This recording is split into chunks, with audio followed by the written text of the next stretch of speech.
La cafetería estaba casi vacía a esa hora de la tarde. Solo algunos estudiantes dispersos tecleando en sus laptops y una pareja susurrando en un rincón. El hombre que esperaba en la mesa del fondo no parecía pertenecer a ese lugar.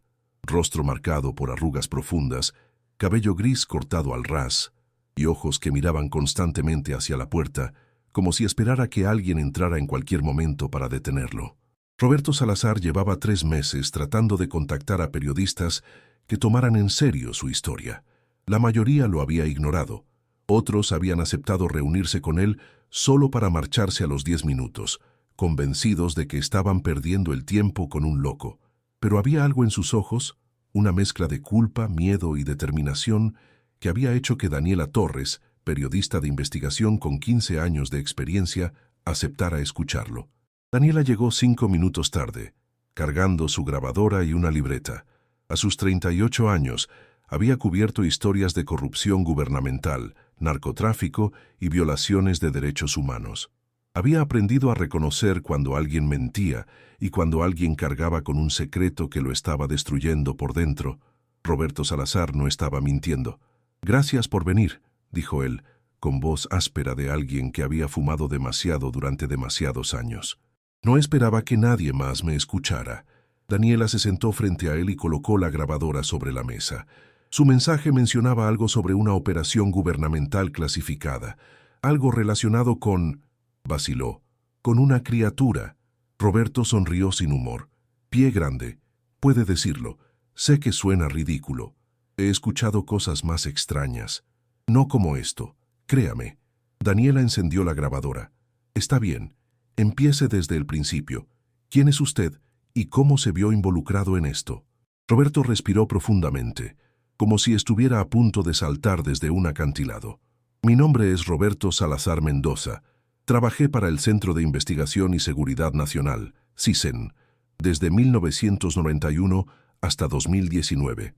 Mi especialidad era situaciones inusuales, fenómenos que el gobierno no podía explicar pero tampoco podía ignorar. ¿Qué tipo de fenómenos? Avistamientos de objetos no identificados, cultos peligrosos, brotes de enfermedades desconocidas. Y sí, también criaturas que no deberían existir según la ciencia oficial. Daniela lo estudió. Vestía ropa civil, pero algo en su postura, en la manera precisa con que movía las manos, delataba años de entrenamiento militar. ¿Y usted cree que Pie Grande existe? No creo, lo sé, porque pasé 18 años custodiándolo. El silencio que siguió fue denso. Daniela sintió un escalofrío que no tenía nada que ver con la temperatura de la cafetería. Cuénteme. Roberto miró por la ventana, hacia las calles de Ciudad de México que bullían con tráfico y vida. Fue en marzo de 1995. Yo tenía 32 años y acababa de ser ascendido a oficial de campo. Me llamaron a una reunión de emergencia en las oficinas centrales del CISEN. Cuando llegué, había militares de alto rango, científicos del gobierno y varios hombres en trajes oscuros que nunca se identificaron. ¿Qué les dijeron? Que había ocurrido un incidente en la Sierra Madre Oriental, cerca de la frontera con Nuevo León. Un equipo de geólogos que trabajaba para Pemex había reportado el avistamiento de una criatura que no correspondía a ninguna especie conocida. Grande, bípeda, aparentemente herida. Y les creyeron. Roberto soltó una risa amarga. Al principio no. Pensamos que era una broma o un malentendido. Pero los geólogos habían tomado fotografías. Borrosas desde lejos, pero suficientes para ver que había algo allí. Algo que medía más de 2,5 metros y que claramente no era un oso ni ningún otro animal de la región. ¿Qué hicieron? Organizaron una operación de captura. Discreta, por supuesto. Oficialmente éramos un equipo de rescate buscando excursionistas perdidos. Extraoficialmente, éramos 15 hombres armados con órdenes de capturar a la criatura viva, si era posible. Roberto cerró los ojos, como si el recuerdo le doliera físicamente. Tardamos 3 días en encontrarlo. Estaba escondido en una cueva en un cañón profundo, claramente herido. Tenía una herida en el costado, probablemente de una trampa de caza furtivo. Estaba debilitado, pero cuando nos acercamos, Dios, la forma en que nos miró.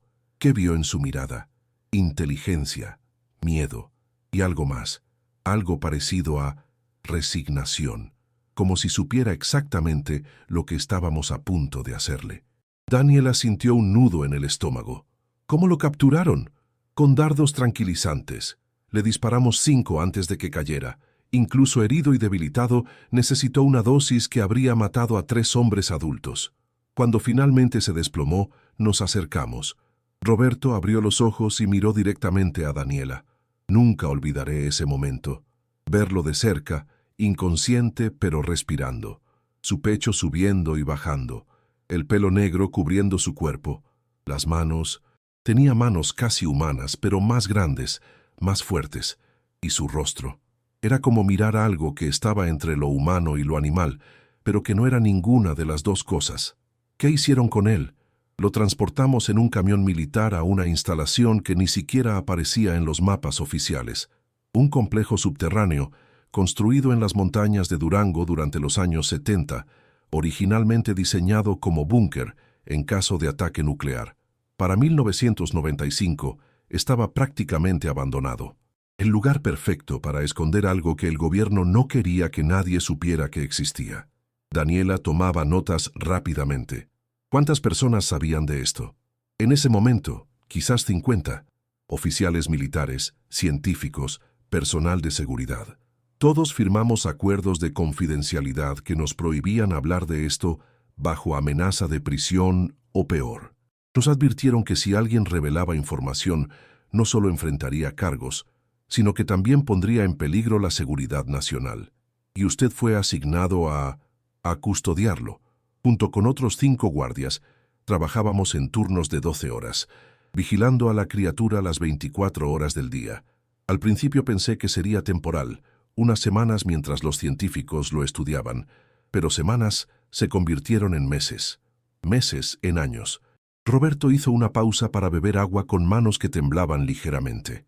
Durante los primeros 6 meses, la criatura apenas se movía. Estaba en una celda de contención especialmente construida. Paredes de concreto reforzado, cámaras de vigilancia por todos lados, una puerta de acero que necesitaba 3 códigos diferentes para abrirse. Lo mantuvieron sedado la mayor parte del tiempo, mientras los médicos curaban su herida y los científicos tomaban muestras de sangre, tejido, pelo. Todo. ¿Cómo lo trataban? La expresión de Roberto se oscureció, como a un animal, o peor, como a un objeto de estudio. No había consideración por su bienestar más allá de mantenerlo vivo. Le daban comida mínima, agua suficiente para sobrevivir. La celda no tenía nada más que un catre de metal y un cubo para sus necesidades. Sin luz natural, sin estímulos, solo paredes grises y el sonido constante del sistema de ventilación. Y los científicos, ¿qué buscaban? De todo. Querían saber qué era, de dónde venía, si había más como él. Tomaron muestras de ADN y las compararon con primates conocidos, con humanos, con todo lo que se les ocurrió. Los resultados fueron perturbadores. ¿Por qué? Roberto la miró con intensidad. Porque su ADN mostraba similitudes con los humanos. No muchas, pero suficientes para plantear preguntas incómodas.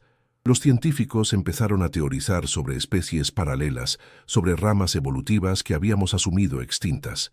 Algunos incluso sugerían que podría ser algún tipo de ancestro común que había sobrevivido en aislamiento. ¿Qué hizo el gobierno con esa información? La clasificaron en el nivel más alto posible y prohibieron cualquier publicación. Imagínese las implicaciones si esa información saliera. Religiosas, científicas, políticas. Sería un caos. Así que decidieron que el mundo nunca lo sabría. ¿Y la criatura? ¿Cuándo empezó a mostrar signos de inteligencia? Roberto cerró los ojos nuevamente. Ese fue el momento en que todo cambió para mí. El momento en que dejé de verlo como un animal y empecé a verlo como alguien. ¿Cuándo fue eso? 3 años después de su captura. Año de 1998. Habían reducido la sedación porque querían estudiar su comportamiento cuando estaba consciente. Yo estaba en mi turno de guardia nocturna, mirando los monitores, cuando lo vi hacer algo extraordinario. ¿Qué hizo? Estaba sentado en su catre, mirando la pared, y con su dedo índice empezó a trazar figuras en el polvo que se había acumulado en el concreto. Al principio pensé que eran garabatos sin sentido, pero después de observarlo durante 1 hora, me di cuenta de lo que estaba dibujando. Daniela esperó, conteniendo la respiración. Estaba dibujando el exterior, árboles, montañas, un cielo con estrellas, lugares que recordaba, lugares donde había sido libre. Roberto abrió los ojos y Daniela vio que estaban húmedos. En ese momento entendí que no estábamos guardando a un animal. Estábamos manteniendo prisionero a un ser consciente, inteligente, que entendía perfectamente dónde estaba y lo que le habían quitado. ¿Se lo contó a alguien? A mi supervisor, pero le restaron importancia. Dijeron que muchos animales en cautiverio muestran comportamientos inusuales, que no significaba nada. Pero usted sabía que sí significaba algo. Roberto asintió. Sí, y no pude ignorarlo. A partir de ese momento, empecé a verlo diferente, a notar cosas que había pasado por alto, la forma en que nos observaba cuando entrábamos a su celda, la manera en que reaccionaba a diferentes personas. Con algunos era más cauteloso, con otros más receptivo. Tenía preferencias, emociones, memoria. ¿Intentó comunicarse con él? Todavía no. En ese punto solo observaba, pero ya no podía verlo como un monstruo o un fenómeno. Era alguien que estaba sufriendo. Y yo era parte de ese sufrimiento. Daniela miró su grabadora para asegurarse de que seguía funcionando. ¿Qué pasó después? Roberto respiró profundamente. Después vino lo peor, porque los científicos también notaron los signos de inteligencia, y en lugar de generar compasión, generó curiosidad científica. Decidieron que si la criatura era inteligente, entonces podían hacer experimentos más complejos, más invasivos. Querían saber cómo funcionaba su mente, qué tan avanzada era su cognición, si podía aprender lenguaje humano. ¿Qué tipo de experimentos? La voz de Roberto se volvió casi un susurro. Cosas que nunca deberían haberse hecho. A nadie. A nada. Pruebas de inteligencia que duraban horas. Privación sensorial. Exposición a estímulos dolorosos para medir respuestas. Lo trataban como si fuera una rata de laboratorio gigante, sin considerar por un momento que podía sentir dolor, miedo, desesperación. ¿Durante cuánto tiempo continuó esto? Años. Pero yo ya no podía seguir siendo solo un observador silencioso. Algo había cambiado en mí. Cada vez que lo veía en esa celda, cada vez que escuchaba sus sonidos de angustia cuando los científicos entraban, sentía que estaba traicionando algo fundamental en mí mismo. ¿Qué hizo? Roberto la miró directamente. Empecé a hablarle. En secreto durante mis turnos nocturnos cuando no había nadie más cerca. Al principio solo eran palabras sin sentido, como hablarle a un perro, pero poco a poco empecé a notar que me escuchaba, que respondía. ¿Cómo respondía? Con sonidos, con gestos, con miradas. Desarrollamos algo parecido a una comunicación básica, y descubrí que había alguien ahí dentro, alguien que llevaba años atrapado, solo, asustado, sin entender por qué le estaban haciendo todo esto. Y entonces, Roberto se inclinó hacia adelante. Entonces decidí que tenía que hacer algo, porque si no lo hacía, si seguía siendo cómplice de esto, no podría volver a mirarme en el espejo, pero no tenía idea de que mi decisión llevaría a lo que ocurrió después, a la noche en que todo salió de control. Daniela sintió un escalofrío. ¿Qué pasó esa noche? Roberto miró hacia la puerta de la cafetería una vez más, como si esperara que alguien entrara para detenerlo antes de que pudiera revelar el resto. Eso, dijo, es lo que necesito contarle. Pero primero necesita entender todo el contexto.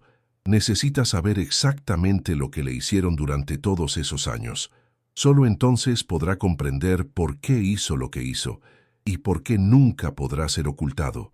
Daniela y Roberto se reunieron 3 días después en un lugar diferente, un parque en las afueras de la ciudad donde era menos probable que los reconocieran. Roberto había insistido en cambiar de ubicación cada vez, explicando que aunque había pasado años desde que dejó el Sisen, no confiaba en que no lo estuvieran vigilando. Se sentaron en una banca alejada de los senderos principales, con una vista del lago artificial que brillaba bajo el sol de la tarde. Roberto traía consigo una carpeta manila abultada. «Documentos», explicó antes de que Daniela pudiera preguntar. «Copias de algunos informes que logré sacar antes de renunciar. Nada que comprometa la seguridad nacional de verdad, pero suficiente para probar que lo que le estoy contando es real». Daniela tomó la carpeta y la abrió. Adentro había hojas con el sello de clasificado en rojo en cada página. Reconoció el formato estándar de documentos gubernamentales, informes médicos, registros de observación, notas de investigación y fotografías. Fotografías borrosas pero inconfundibles de algo grande y oscuro en lo que parecía ser una celda de concreto. «Dios mío», susurró, «es real». Le dije que no estaba mintiendo. Daniela estudió las imágenes. En una se veía claramente una figura masiva sentada en un rincón, con la cabeza entre las manos. En otra, la criatura estaba de pie, con las palmas presionadas contra la pared, como si buscara una salida. Y en una tercera, tomada con flash, se veían sus ojos mirando directamente a la cámara, con una expresión que Daniela solo podía describir como devastadora tristeza. «Cuénteme sobre los experimentos», dijo ella encendiendo nuevamente su grabadora. «Con detalles». Roberto asintió gravemente. Los primeros años fueron principalmente pruebas físicas. Los científicos querían mapear cada aspecto de su biología. Tomaron cientos de muestras de sangre, tejido muscular, pelo, hicieron radiografías, resonancias magnéticas, escaneos completos de su cuerpo. Descubrieron que tenía una estructura ósea mucho más densa que la humana, músculos extraordinariamente desarrollados y un sistema cardiovascular capaz de bombear sangre a un cuerpo de ese tamaño con eficiencia sorprendente. ¿Eso era todo? No. También querían probar sus límites físicos. Lo hacían correr en una cinta especialmente reforzada mientras medían su resistencia. Lo exponían a diferentes temperaturas para ver cómo reaccionaba. Probaban su fuerza haciendo que levantara pesas cada vez más pesadas. ¿Él cooperaba? Roberto negó con la cabeza. Al principio no. Tenían que sedarlo parcialmente o usar amenazas para obligarlo. Pero después de algunos años, simplemente se rindió. Dejó de resistirse. Hacía lo que le pedían sin protestar, como si hubiera aceptado que no tenía otra opción. ¿Eso suena como una ruptura psicológica? Exactamente. Los psicólogos que ocasionalmente venían a observarlo lo llamaban indefensión aprendida. Es lo que pasa cuando un ser, humano o no, se da cuenta de que no tiene control sobre su situación y deja de intentar cambiarla. Daniela sintió náuseas. Pero dijiste que los experimentos se volvieron más invasivos cuando descubrieron que era inteligente. Así es. A partir de 1998, cuando quedó claro que no era solo un animal, sino algo con cognición avanzada, comenzaron las pruebas de inteligencia. Al principio eran simples. Puzzles físicos, laberintos, problemas de causa y efecto. Para sorpresa de todos, los resolvía con relativa facilidad. Su nivel cognitivo parecía equivalente al de un niño humano de 7 u 8 años, tal vez más. ¿Y qué hicieron con esa información? Intensificaron las pruebas. Empezaron a enseñarle símbolos básicos para ver si podía aprender a comunicarse. Le mostraban imágenes, comida, agua, dolor, descanso, y le enseñaban a señalar lo que quería. Después de varios meses, lo estaba haciendo consistentemente. Roberto sacó de la carpeta una hoja con símbolos dibujados, círculos, triángulos, cuadrados, cada uno asociado con una palabra. Este era el sistema que desarrollaron. Rudimentario pero efectivo. Y funcionó. Él aprendió a usarlo. Podía pedir comida específica, indicar cuando tenía dolor, incluso expresar emociones básicas como miedo o tristeza. Eso es extraordinario. Sí, pero también hizo que los experimentos fueran más crueles, porque ahora sabíamos con certeza que entendía lo que le estaban haciendo. Daniela miró las páginas de informes. ¿Qué tipo de cosas? Roberto respiró profundamente antes de continuar. Experimentos de privación sensorial. Lo encerraban en una habitación completamente oscura y silenciosa durante días para ver cómo reaccionaba. Cuando lo sacaban, usaba los símbolos para comunicar miedo extremo. Pero eso no detuvo los experimentos. ¿Por qué querían hacerle eso? Decían que era importante entender los límites de su mente. Cómo procesaba el aislamiento, el estrés, el trauma. Algunos científicos argumentaban que podría haber aplicaciones militares, entender cómo entrenar soldados para resistir interrogatorios o condiciones extremas. Eso es monstruoso. Lo sé. Y había más. Experimentos de condicionamiento donde lo exponían a estímulos dolorosos asociados con ciertas acciones, tratando de modificar su comportamiento. Pruebas de memoria a largo plazo, donde le mostraban imágenes de su captura para ver cómo reaccionaba. Sesiones de entrenamiento, donde intentaban enseñarle a obedecer órdenes humanas mediante refuerzo positivo y negativo. ¿Y todo esto estaba autorizado oficialmente? Por supuesto, cada experimento tenía que ser aprobado por un comité de supervisión. Pero ese comité estaba compuesto por las mismas personas que querían los resultados. No había supervisión externa, no había ética de revisión independiente. Era un sistema cerrado donde podían hacer básicamente lo que quisieran. Daniela tomaba notas furiosamente. ¿Cuándo empezó usted a comunicarse con él? Roberto miró hacia el lago.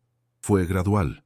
Durante mis turnos nocturnos, cuando sabía que no habría interrupciones, empecé a hablarle. Al principio en español, solo palabras sencillas mientras le pasaba comida extra que traía escondida. Manzanas, pan, cosas que sabía que le gustaban. ¿Cómo supo que le gustaban? Porque lo observaba. Durante años de vigilarlo, aprendí a leer sus expresiones, sus gestos. Sabía cuándo estaba ansioso, cuándo tenía dolor, cuándo estaba simplemente resignado a su destino, y sabía qué comidas prefería por la forma en que reaccionaba cuando se las daban. ¿Y él respondió a sus intentos de comunicación? No inmediatamente. Durante semanas me ignoró completamente.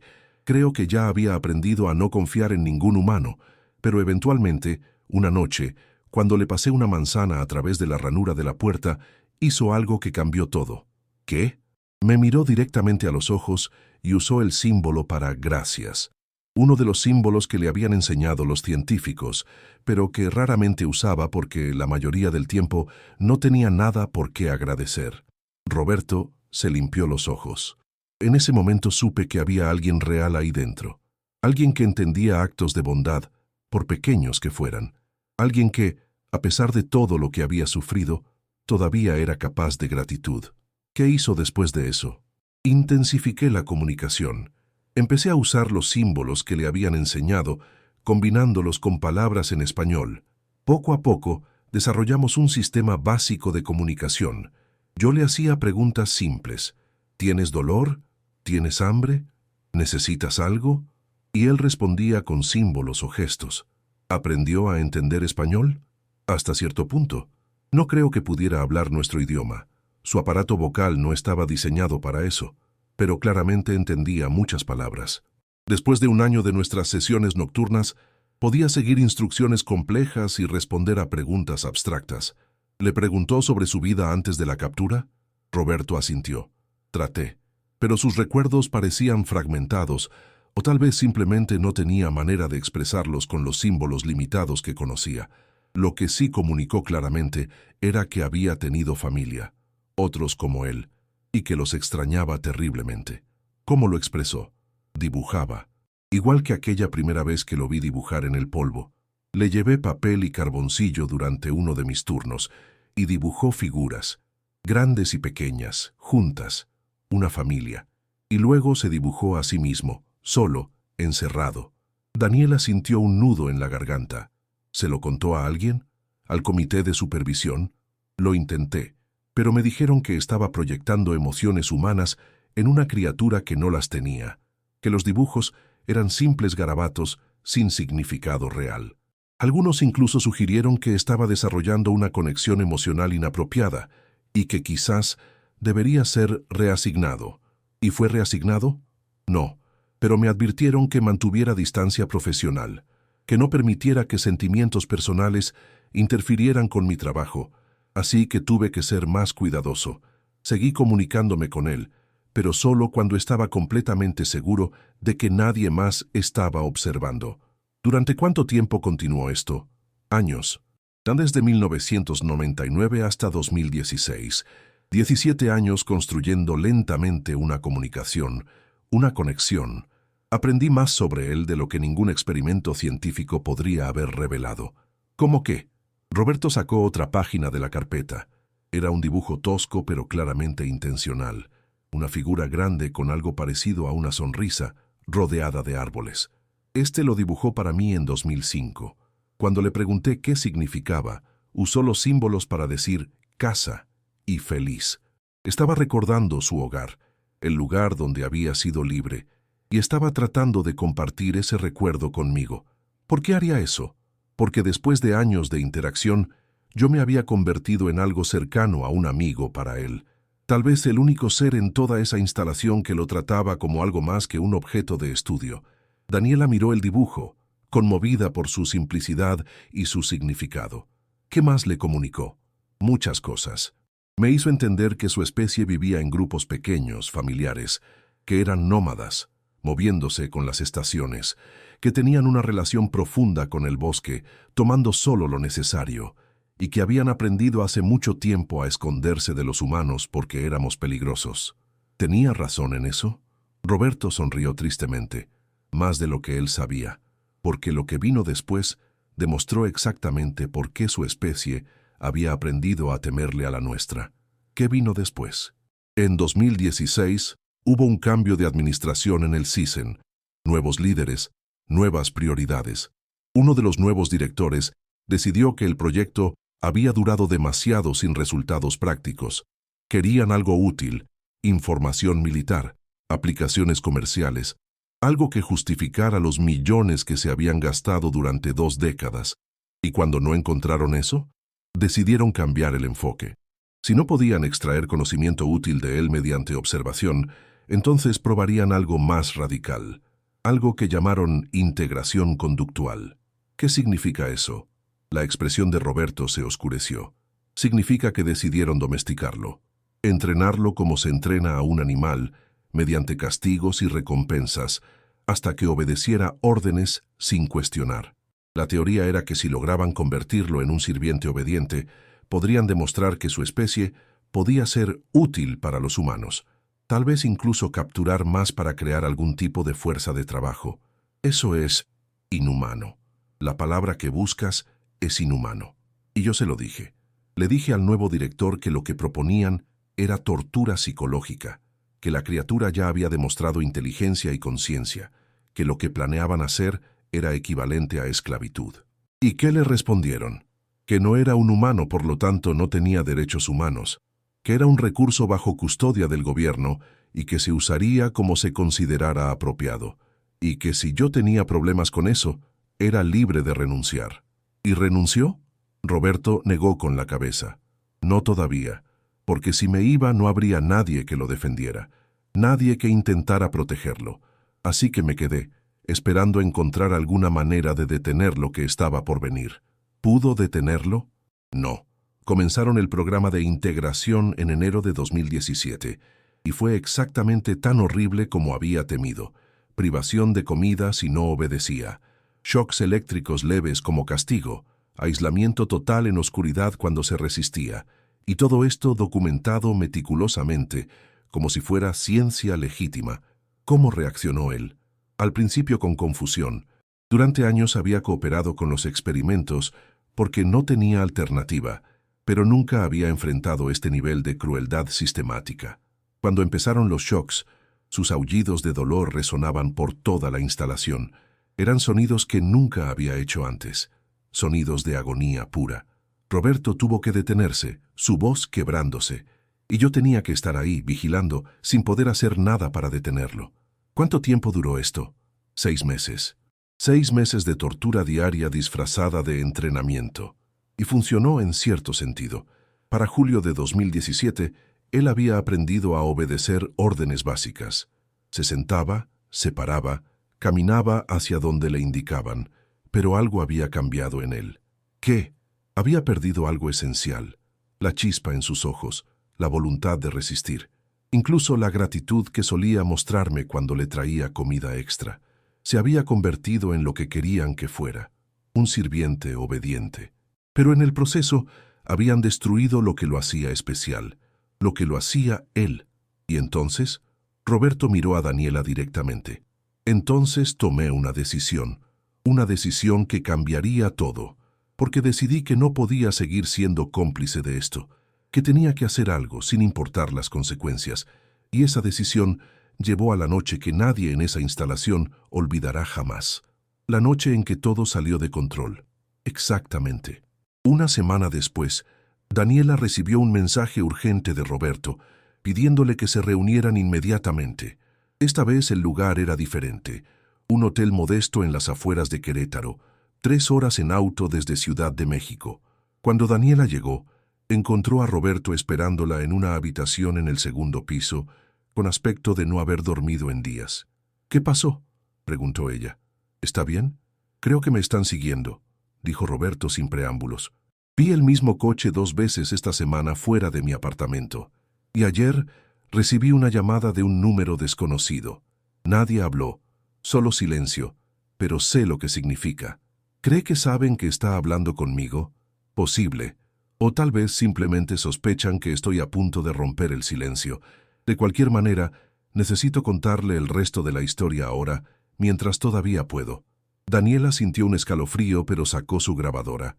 «Estoy lista». Roberto se sentó en el borde de la cama con las manos entrelazadas. Le conté sobre el programa de integración conductual y cómo lo había cambiado, pero hay algo que no le mencioné, algo que descubrí durante ese periodo oscuro. ¿Qué? Que él no se había rendido completamente, que todavía había algo dentro de él que resistía, aunque tuviera que esconderlo de los científicos y los guardias.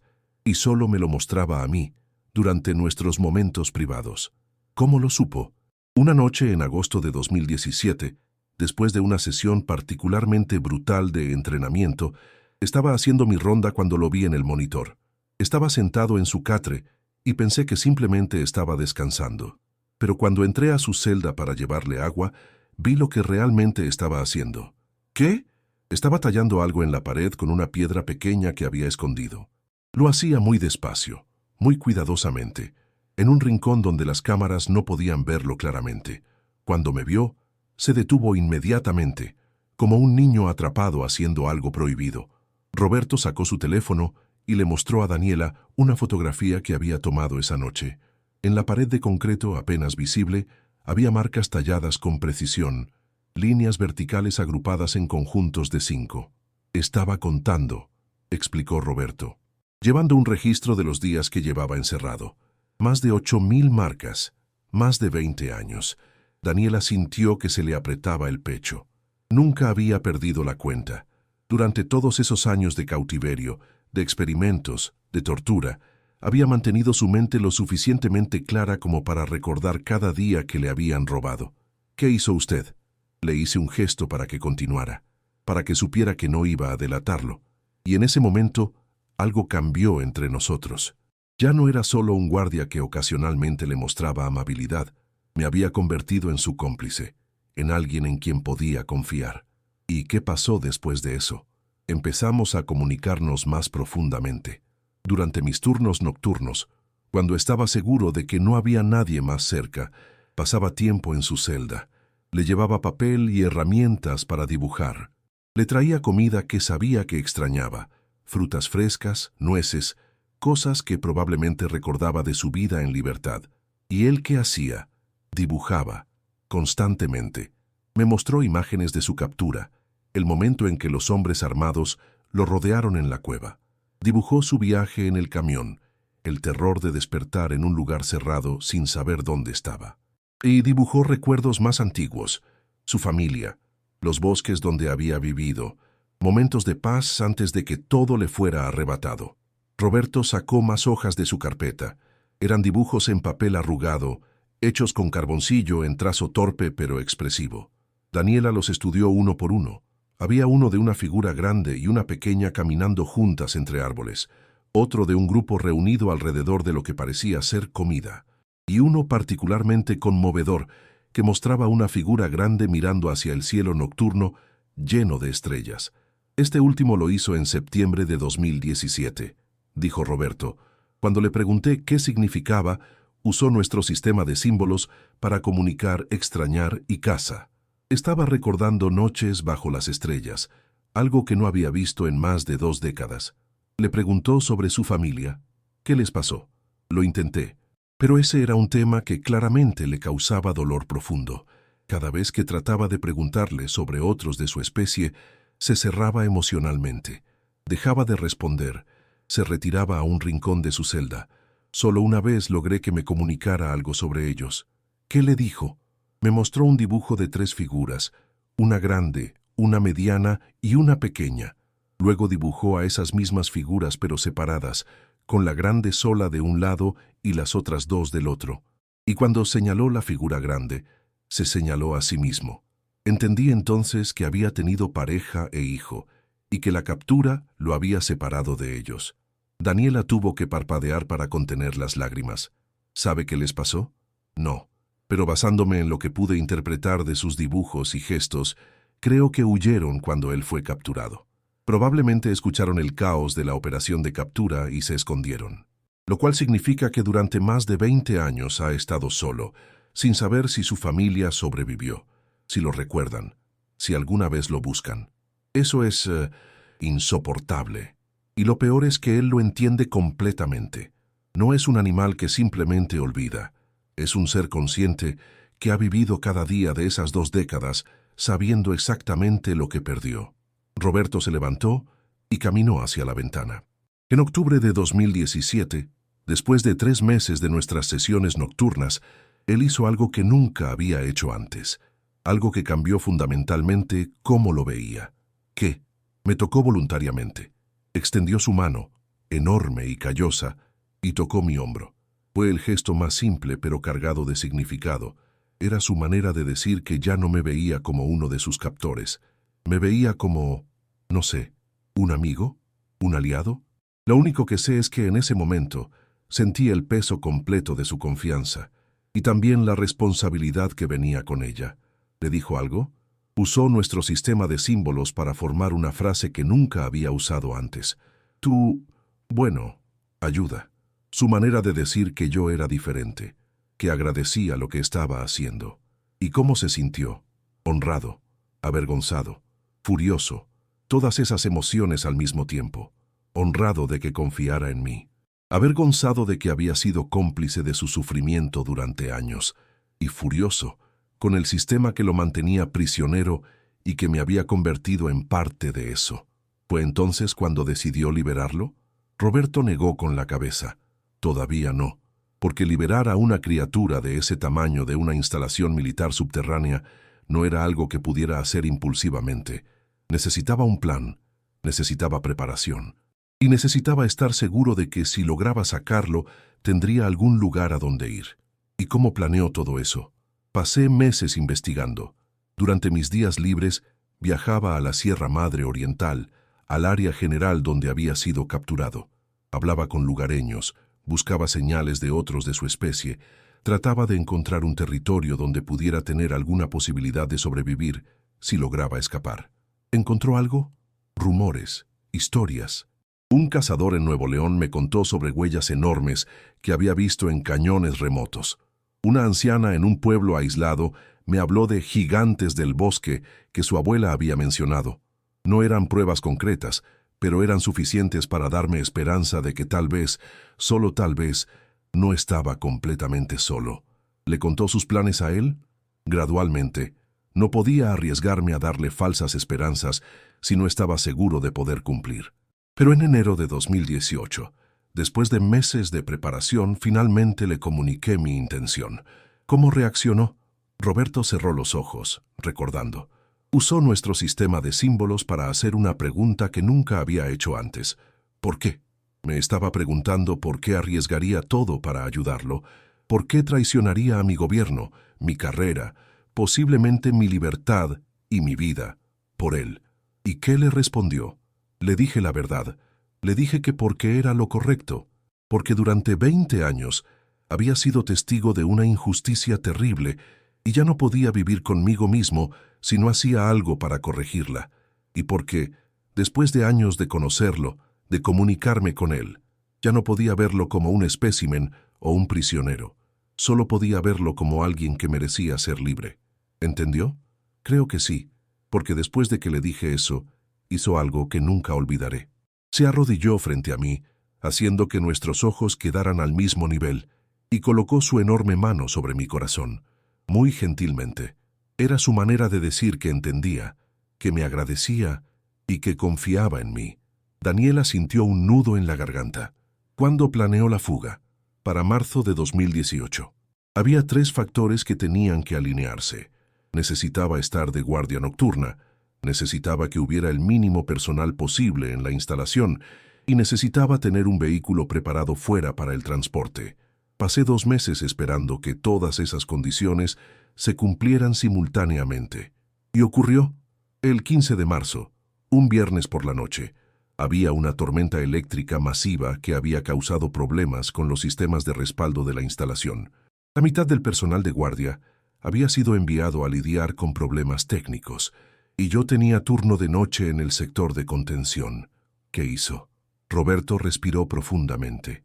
A las 2:30 de la madrugada entré a su celda como lo hacía habitualmente, pero esta vez, en lugar de simplemente hablar con él, le dije que era el momento, que teníamos una ventana de oportunidad que tal vez no volveríamos a tener. ¿Cómo reaccionó? Con miedo. Miedo mezclado con esperanza. Podía verlo en sus ojos. Llevaba más de 20 años en esa celda.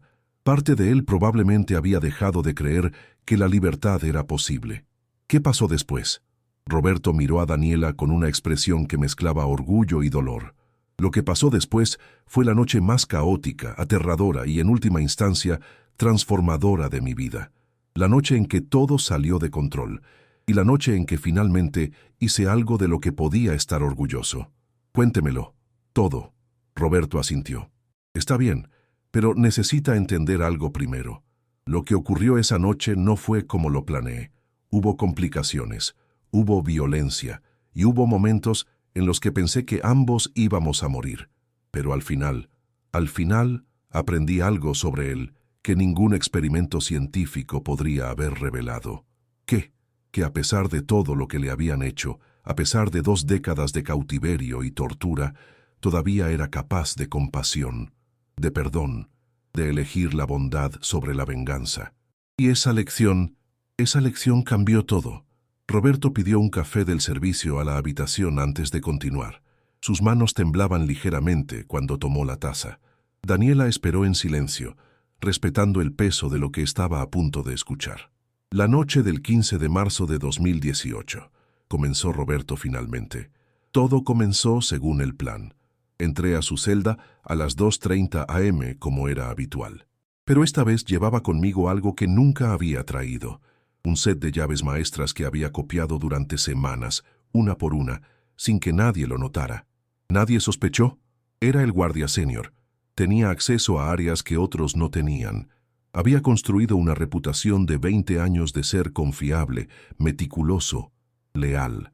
Nadie imaginaba que estaba planeando la traición más grande en la historia de la instalación. ¿Cómo reaccionó él cuando entró? Estaba despierto, esperando. Creo que había sentido que algo era diferente. Los animales tienen ese instinto, y él definitivamente lo tenía. Cuando me vio con las llaves, sus ojos se abrieron enormemente. Usó nuestro sistema de símbolos para preguntar, ¿ahora? Le dije que sí, que era ahora o nunca. Roberto tomó un sorbo de café. Le expliqué el plan. Teníamos que movernos rápido y en silencio. Yo lo guiaría a través de los corredores menos vigilados hasta una salida de emergencia que daba a un túnel de mantenimiento. Desde ahí, llegaríamos al garaje exterior donde tenía estacionado mi vehículo personal, un camión con espacio suficiente en la parte trasera cubierta. El guardia de seguridad del garaje era un tipo que siempre estaba viendo videos en su teléfono y no prestaba mucha atención. Suena arriesgado. Era extremadamente arriesgado. Pero había calculado cada variable, cada contingencia. O eso pensaba. ¿Qué salió mal? Roberto cerró los ojos. Lo que no anticipé fue su tamaño. Había pasado años viéndolo en su celda, pero en los pasillos angostos de la instalación, su presencia era abrumadora.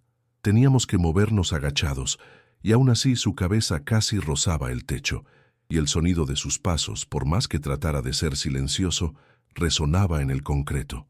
¿Los escuchó alguien? Llegamos hasta el túnel de mantenimiento sin problemas, pero justo cuando estábamos a mitad de camino, las luces de emergencia se activaron. La tormenta había causado más daños de lo que habían reportado y el sistema automático estaba encendiendo y apagando luces aleatoriamente. Eso significaba que las cámaras de seguridad también se estaban reactivando. ¿Qué hicieron? Corrimos. Le grité que corriera, y él obedeció. pero una criatura de ese tamaño corriendo hace un ruido tremendo. Escuché alarmas empezando a sonar detrás de nosotros. Sabía que tenía segundos antes de que todo el personal se diera cuenta de lo que estaba pasando. ¿Llegaron al garaje? Sí, pero justo cuando empujaba la puerta del túnel que daba al exterior, escuché gritos detrás de nosotros. Guardias. 3 de ellos armados corriendo por el túnel. Me grité que me detuviera, que había traicionado al gobierno, que si daba un paso más me dispararían. Roberto abrió los ojos y miró a Daniela. En ese momento tuve que tomar una decisión. Podía rendirme, detener todo y probablemente enfrentar años de prisión. O podía cruzar esa puerta y convertirme en un fugitivo para siempre. ¿Qué decidió? Miré a la criatura detrás de mí. Él también había escuchado los gritos. Podía ver el miedo en sus ojos, pero también algo más, confianza. Confiaba en que yo sabía qué hacer, y en ese momento supe que no podía traicionar esa confianza. ¿Qué hizo? Empujé la puerta y salimos. La lluvia nos golpeó inmediatamente. Una tormenta salvaje que convirtió todo en agua y oscuridad. Corrimos hacia mi camión mientras escuchaba disparos detrás de nosotros. No nos estaban apuntando directamente. Creo que eran disparos de advertencia, pero el sonido era aterrador. Los alcanzaron. Casi. Logré abrir la parte trasera del camión y le grité que entrara. Él saltó adentro con una agilidad sorprendente para su tamaño. Cerré la puerta. Corrí al asiento del conductor. Encendí el motor y aceleré justo cuando los guardias llegaban al garaje. ¿Los siguieron? Por supuesto. Podía ver las luces de los vehículos de seguridad detrás de nosotros mientras conducía por los caminos de montaña. Pero conocía esos caminos mejor que ellos. Había pasado años explorándolos durante mis días libres, y la tormenta me favorecía. Reducía la visibilidad para todos. Roberto hizo una pausa para beber más café. Conduje durante 2 horas, tomando caminos cada vez más remotos, hasta que finalmente las luces de persecución desaparecieron. Creo que en algún punto decidieron que era demasiado peligroso continuar en esa tormenta. O tal vez decidieron que no querían arriesgarse a que civiles nos vieran y empezaran a hacer preguntas incómodas. ¿A dónde fueron? A un lugar que había preparado con anticipación. Una cabaña abandonada en las montañas de Durango, a kilómetros de cualquier asentamiento humano. Tenía provisiones almacenadas allí, comida, agua, suministros médicos, un lugar seguro donde podíamos escondernos mientras decidía qué hacer después. ¿Llegaron sin problemas? Llegamos al amanecer. La tormenta había pasado y el sol comenzaba a salir. Cuando abrí la parte trasera del camión, él salió lentamente. Y entonces hizo algo que nunca olvidaré. ¿Qué? Se quedó de pie bajo el cielo abierto, mirando hacia arriba, hacia el sol, hacia las nubes, hacia los árboles. Eran las primeras cosas naturales que había visto en más de 2 décadas, y las lágrimas comenzaron a rodar por su rostro. Daniela sintió que sus propios ojos se humedecían. ¿Lloró? Sí, grandes lágrimas silenciosas. Y en ese momento entendí completamente el peso de lo que habíamos hecho. No solo le habíamos devuelto su libertad, le habíamos devuelto el mundo. ¿Qué pasó después? Pasamos 3 días en esa cabaña. Los primeros 2 fueron tensos.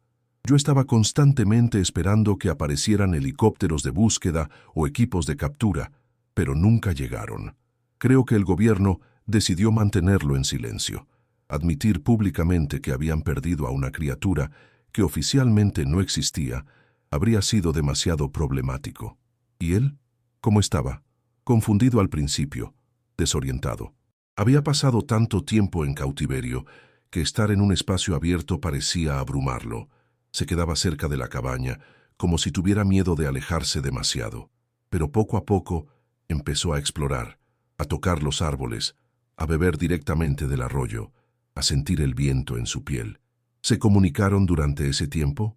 Sí, más que nunca, sin las presiones de la instalación, sin el miedo constante de ser descubiertos. Realmente pudimos entendernos. Me mostró más dibujos, me comunicó más sobre su vida antes de la captura, y me hizo entender algo importante. Que a pesar de todo lo que había sufrido, no nos odiaba. A nosotros, a los humanos. Estaba enojado, sí, dolido, devastado por lo que le habían hecho, pero no sentía odio. Me lo comunicó mediante símbolos y gestos. Algunos humanos malos, bueno, no todos, iguales. Roberto se limpió los ojos. Tenía todo el derecho del mundo de odiarnos, de querer venganza, pero en lugar de eso, era capaz de distinguir, de reconocer que no todos éramos sus torturadores. Esa capacidad de perdón, de compasión, incluso después de todo lo que había vivido, eso me enseñó más sobre humanidad de lo que cualquier humano podría haberme enseñado. ¿Qué pasó el tercer día? El tercer día empezó a mostrar señales de inquietud. Miraba hacia las montañas más altas, hacia el bosque más profundo. Entendí lo que estaba tratando de comunicar. Era hora de que se fuera, de que volviera al mundo del que había sido arrancado. ¿Se lo llevó de regreso? Lo guié hasta donde pude. Condujimos más hacia el interior de la sierra, hasta donde el camino terminaba. Desde ahí caminamos juntos durante horas, subiendo cada vez más alto, adentrándose cada vez más en territorios vírgenes donde ningún humano había estado en años. Y entonces encontramos un lugar, un valle alto rodeado de picos nevados, con un bosque denso y un arroyo cristalino. Era perfecto. Exactamente el tipo de territorio donde su especie podría vivir sin ser detectada. Roberto sacó su teléfono y le mostró a Daniela una fotografía que había tomado ese día. Mostraba un paisaje de belleza prístina, árboles centenarios, montañas majestuosas, un cielo azul infinito. Le dije que ese podía ser su hogar ahora, que estaba libre, que nunca volvería a estar encerrado. ¿Cómo reaccionó? Me miró durante un largo momento. Luego se arrodilló para quedar a mi altura y colocó sus dos manos sobre mis hombros. Era el abrazo más gentil que alguien de su fuerza podría dar.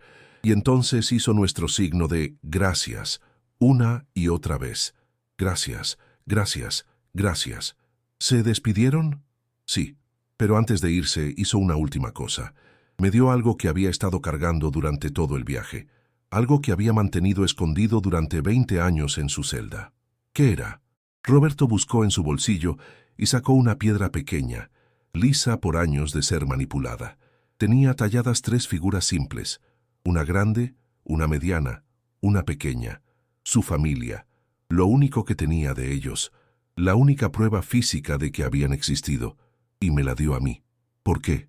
Como recordatorio, para que nunca olvidara lo que habíamos hecho, para que contara su historia, y tal vez, como esperanza de que algún día alguien encontraría a los que él había perdido.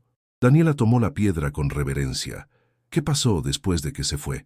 Caminé de regreso solo, destruí mi teléfono para que no pudieran rastrearme, abandoné mi camión en un pueblo pequeño y desaparecí.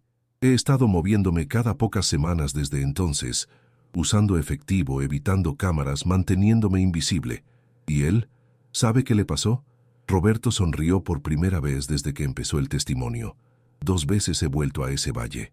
La primera vez, 6 meses después de liberarlo, encontré señales de que había estado allí. Huellas, marcas en los árboles, un lugar donde claramente había dormido. Pero él no estaba. ¿Y la segunda vez? Hace 3 meses. Encontré algo diferente, huellas. No solo las suyas, otras, más pequeñas, una mediana y una pequeña. Daniela sintió que su corazón se aceleraba. Su familia. No lo sé con certeza, pero quiero creerlo.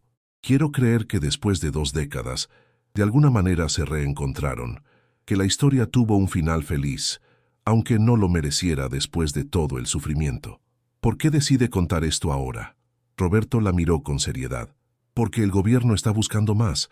He escuchado rumores, contactos que todavía tengo en el CISEN. Están planeando nuevas operaciones de captura. Aprendieron de sus errores la primera vez y están mejor preparados. Si no exponemos lo que hicieron, si el mundo no sabe la verdad, lo harán de nuevo. Y la próxima vez, quizás no haya nadie dispuesto a arriesgar todo para hacer lo correcto. ¿Qué quiere que haga con esta información? Cuéntela. Toda. No me proteja ni proteja mi identidad.